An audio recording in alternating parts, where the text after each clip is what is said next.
इसे समझना कठिन है। भगवान ने गोपियों से कहा था मैं आपको के साथ महाराज करूंगा, वरदान दिया।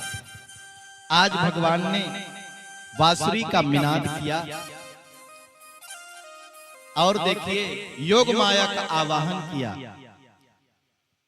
और क्या कहा, अब मैं ब्रजांगनाओं के साथ रमण करना चाहता हूं, विहार करना चाहता हूं, रास करना।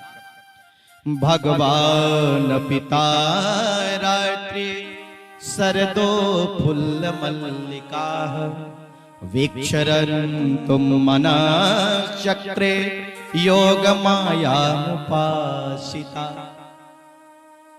ये कौन कह रहा है? भगवान। ध्यान रखना, अगर आप किसी व्यक्ति से जोड़ देंगे तो फिर अभी महाराज की कथा आपके समझ में नहीं आएगी, ये भी समझ लीजिए। एक बात और कहें आपसे, हम भगवान की तुलना अपने से न करें। ईश्वर ईश्वर होता है और इंसान इंसान होता है, सामान्य व्यक्ति सामान्य होता है। भगवान ने योग माया को आदेश दिया, रंतुम, हम विहार करेंगे, रमण करेंगे, किसके साथ? गोपियों के साथ। सभी को मन को चुराने की बात की। अच्छा ये बताइए, महाराष्ट्र में प्रवेश किसका है? आपको मालूम है? जब वैराग्य से ऊपर की स्थिति में व्यक्ति पहुंच जाता है तब महाराष्ट्र में प्रवेश होता है। सामान्य व्यक्ति का प्रवेश महाराष्ट्र में नहीं है। इसलिए महाराष्ट्र काम की कथा नहीं है, काम को समाप्त करने वाली कथा है, यही समझना है। बोले वृंदावन बिहारी लाल की। वीक्षरन्तुम मनश्चक्रे योग माया उपासिता भगवान पिता रात्रि।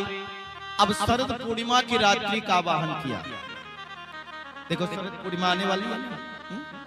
अच्छा एक बात और, कितनी रात्रि का? ब्रह्मा जी के 6 महीने की रात्रि का आवाहन किया।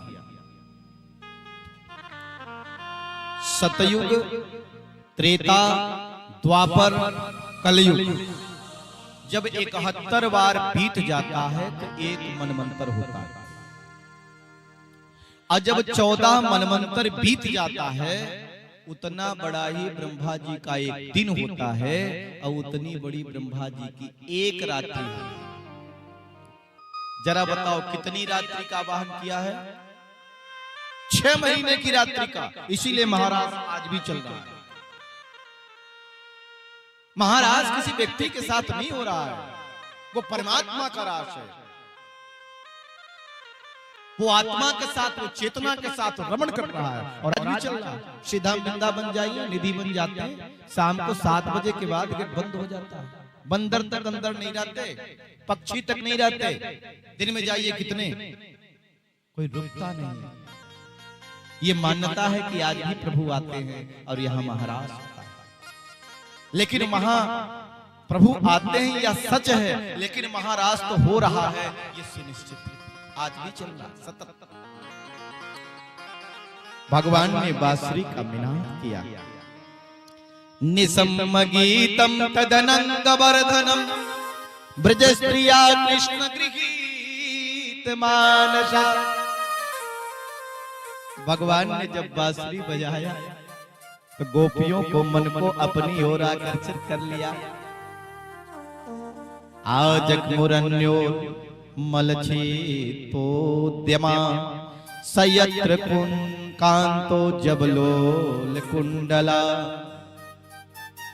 एक गोपी श्रृंगार कर रही थी, ओंठ में लाली लगाई थी, आंख में काजल, एक आंख में काजल लगाया, बांसुरी सुनी सो भाग निकली। एक गोपी अपने पति को भोजन करा रही थी, थोड़ा सा भोजन परोसा ही था कि बांसुरी कान में सुनाई दी, भाग निकली। और सुनिए, सभी गोपी को अपना नाम सुनाई दे रहा है। एक गोपी वस्त्र पहन रही थी, आधे वस्त्र पहने थे, आधे नहीं पहने, उसी हालत में चलती। एक बात आपसे कहें, प्रेम में कुछ भी हो जाता है, सब उल्टा पुल्टा होता है, पूछो ही मत।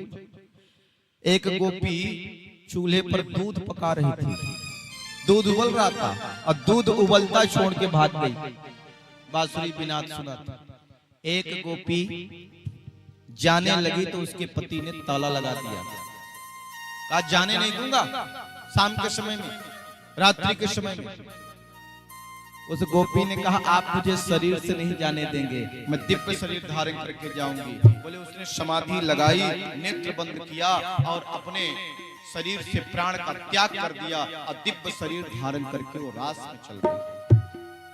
महाराज परीक्षित ने प्रश्न कर दिया, जरा बताइए ये गोपी के अंदर इतनी सिद्धि थी क्या जो समाधि लगाई और दिव्य शरीर धारण किया और चल गई? बोले गोपी कोई साधारण है क्या? ये वही गोपी तो है, वही योगी जन है, वही मुनि महात्मा है। जब रामावतार में भगवान श्री राम जगह जगह वन में गए और जब ऋषियों के कुटिया में गए तो ऋषि चाहते थे कि प्रभु का संग मिलता, प्रभु का प्रेम मिलता। आज वही सप्त गोपी बन करके आए, बड़े बड़े योगी तपस्वी मुनि महात्मा है जो जन्म जन्म से तप किया है, आज भगवान के प्रेम को प्राप्त कर रहे हैं। ये वही लोग तो हैं। बोले वृंदावन बिहारी लाल की।